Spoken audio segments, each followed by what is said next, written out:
کربلا قیام حسین ابن علی انقلاب حسینی کے تربیتی اثرات، اس میں ایک بنیادی نقطے پہ غور کریں۔ کربلا کو صرف الحمدللہ سیاہ لباس پہن کے آپ بیٹھے ہوئے ہیں اور اس بات کا انتظار رہتا ہے کہ مجلس ایک مرحلے پہ تمام ہو تاکہ مصائب ہو، گریہ ہو، بہت ہی اچھا ہے، روح ازا ہے گریہ، روح ازا۔ لیکن کربلا کو، ذکر حسین ابن علی کو صرف چند منٹ کے مصائب میں سمیٹا نہیں جا سکتا ہے۔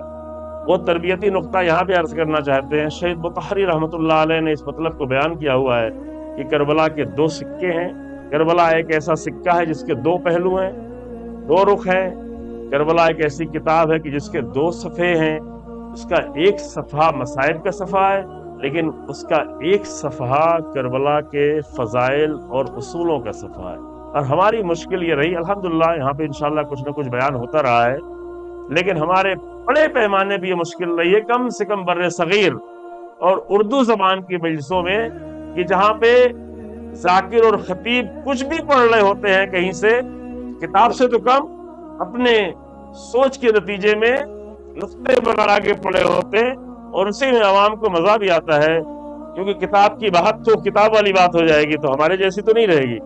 اب ہمارے جیسا کوئی خطیب ہماری ہی طرح سے سوچے اور ہماری طرح سے آگے کچھ بیان کرے تو ہمیں بھی اچھا لگتا ہے کہ ہاں یہ تو بہت اچھا ہے، آسان ہے نا۔ ہماری کتاب کی بات تو سخت بھی ہو جاتی کبھی کبھی نا، شکایت بھی ہوتی ہے کہ مولانا ایسی بات کیوں پڑھ رہے ہیں، تھوڑا سخت ہو رہی ہے، بچوں کو مشکل ہو رہی ہے۔ تو ٹھیک ہے، تھوڑا کبھی سختی بھی برداشت کیا کرے، ورنہ آپ اپنے بچے کو اسکول بھیجیں گے، وہاں کی سختی دیکھے گا، چھوڑ کے بھاگ آئے گا۔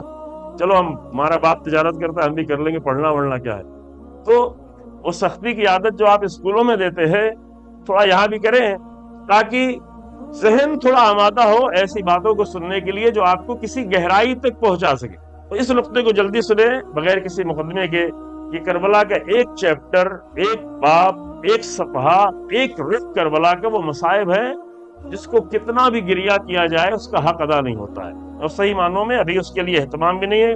کل ہم نے گزارش کی یہاں پہ بعض ذمہ داروں سے کہ مصائب کے بعد کم سے کم ایک نوحہ ایسا پڑھیں کہ جس میں بین ہو، جس میں نوحہ ہو، جسے نوحہ کہا جائے، جس میں گریہ ہو۔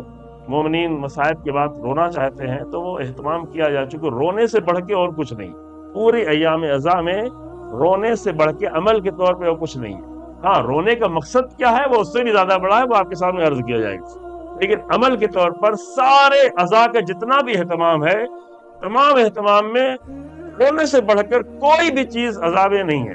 اور اصل عزا ہی، عزا کے معنی ہی گریہ، عزا کا مطلب ہی عزاداری یعنی کیا؟ عزاداری یعنی رونا، عزاداری یعنی گریہ کرنا، عزاداری یعنی وہ اہتمام کرنا جہاں گریہ تک پہنچایا جا سکے۔ تو لیکن یہ ایک چیپٹر ہے، یہ ایک باب ہے۔ دوسرا باب اس کا کیا ہے؟ دوسرا باب وہ پرنسپلز ہیں، وہ اصول ہیں، وہ فضیلتیں ہیں، وہ فضائل ہیں جو کربلا میں قائم کیے گئے ہیں۔ یہ بات کیوں عرض کرنا چاہتے ہیں کہ صرف رونے کے ذریعے سے کبھی بھی وہ کربلائی تربیت ہو ہی نہیں سکتی جس کے نتیجے میں ایک حسینی معاشرہ تشکیل پائے۔ رونے میں سے اتنا انسان مطمئن ہو گیا کہ رو لیا، دل سے رویا، خلوص سے رویا، انشاءاللہ تعالی سچی باتوں پر رویا۔ آپ کو جھوٹے مصائب خدا کرے سننے کو نہ ملے، کوشش کی جاتی ہے کہ یہاں پہ جھوٹے مصائب نہ پڑھے جائیں۔ اگر کتنا ہی سچی بات پہ گریہ کر رہے ہیں، ان کی بات نہیں کر رہے ہیں کہ جو سب کچھ اپنے ہی پیش کر رہے ہوتے ہیں، اپنے بنائے ہوئے مصائب پیش کر رہے ہوتے ہیں، ان کی بات نہیں کر رہے ہیں، سچے بھی مصائب ہیں۔ لیکن یہ کربلا کا ایک پہلو ہے عزیزو، اس رونے کے ذریعے سے آمادگی ہو جاتی ہے، اس کا اظہار ہو جاتا ہے، لیکن ایک حسینی معاشرہ، تربیتی معاشرہ تشکیل نہیں پاتا۔ تربیتی معاشرہ بننے کے لیے لازم ہے کہ کربلا کی کتاب کا وہ دوسرا چیپٹر بھی پڑھا جائے جہاں سے کربلائی اصول نکلتے ہیں، زندگی کے اصول، جہاں کربلائی پرنسپل سامنے آتے ہیں، جہاں کربلائی طرز زندگی سامنے آتا ہے، جہاں سے کربلائی انسان بنتے ہیں، جہاں سے کربلائی بچے اور جوان بنتے ہیں۔ اب یہ باتیں ہمیں سمجھ میں نہیں آتی تو سمجھ میں آنا چاہیے۔ ہاں ٹھیک ہے، ممکن ہے 10 سال پہلے، 20 سال پہلے کم سمجھ میں آتا ہو، 50 سال پہلے اور بھی سمجھ میں نہیں آتا ہو، لیکن اب جب عالمی پیمانے پر اتنا کربلائی اثر دیکھ رہے ہیں تو یہ بات سمجھ میں آ جانی چاہیے کہ ہماری عزاداری وہ قوم تربیت کیوں نہیں کر پا رہی ہے کہ جو اتنی مضبوطی سے حق کے لیے کھڑی ہو سکے۔ تو اس کی وجہ کیا ہے اس کی وجہ یہ کہ ایک چیپٹر تو کربلا کا غائب ہے. کربلا کو ہم نے صرف اور صرف مصائب کے لیے آگے رکھا ہوا ہے، مصائب کے لیے، اردو زبان کے لیے ہم عرض کر رہے ہیں. دھیرے دھیرے تبدیلیاں آ رہی ہیں انشاءاللہ. یہ باتیں اس لیے کی جا رہی شاید اور بھی تبدیلی آئے، شاید اور بھی گہرائی تک جایا جائے عزیزو.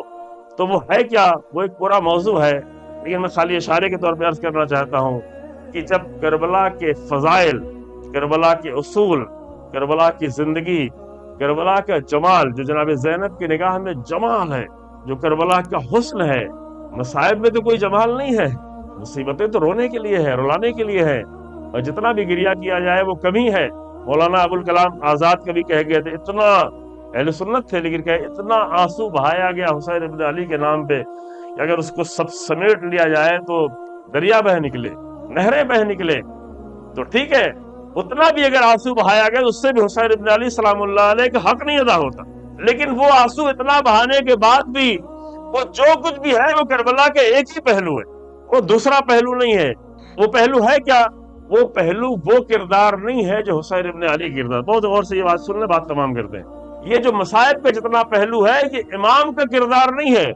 مصائب جتنے بھی تھے کربلا میں وہ یزیدیوں کی طرف سے تھے، یزید کی طرف سے تھے، ابن زیاد کی طرف سے تھے، عمر سعد کی طرف سے تھے. یہ جتنی باتوں پہ آپ روتے ہیں اور ہم روتے ہیں وہ شبر کی طرف سے تھے، ابن زیاد کی طرف سے تھے. وہ تو ظالموں کا عمل تھا جس کے نتیجے میں یہ مصائب اہل بیت پہ پڑے. ظالموں کے عمل پہ، اہل بیت پر پڑھنے والے مصائب پہ ہم جتنا بھی روئے کم ہے عزیزو. لیکن یہ عمل کس کا تھا؟ وہ 3 پھل کا تیر جو 6 مہینے کے بچے کی گردن کو ذبح کر لے گیا، شدا نہیں بلکہ ذبح کر دیا. وہ عمل کس کا تھا؟ وہ حرملہ کا عمل تھا. وہ خنجر جو چل رہا تھا اس سے گردن، وہ عمل کس کا تھا؟ وہ شبر کا عمل تھا. وہ جو اتنا بڑا لشکر لایا گیا تھا بیویوں کو ڈرانے کے لیے، خیموں میں آگ لگانے کے لیے، وہ عمل کس کا تھا؟ وہ ہمارے ساتھ کے لشکر کا عمل تھا.